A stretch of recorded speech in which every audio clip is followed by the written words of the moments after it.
Yeah, I think, first place, we've developed a elective rotation here for our students to come over. I love the title of the rotation. It's called Minding the Gap.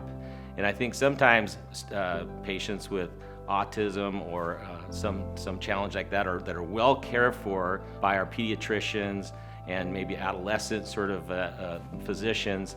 There's this gap when they cross over into adulthood, and so nobody knows exactly what to do with these individuals for a while. And so I've seen that gap effect. I've seen where pediatricians no longer are seeing patients with scoliosis and these pediatric sort of issues, and how difficult it is to transition to an adult physician taking care of them. One of our core values is called cura personalis, which is care for the whole person. And I love that idea with respect to first place, because people with autism are on a spectrum.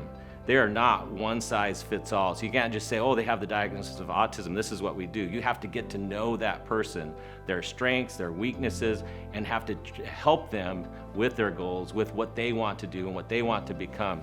And so it really ties into our core value and our mission at Creighton to care for the whole person. CFCD.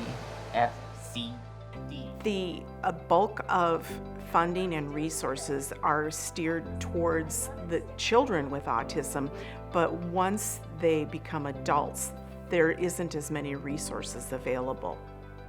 I think it's important for people on the spectrum or any disability to know and understand their health care.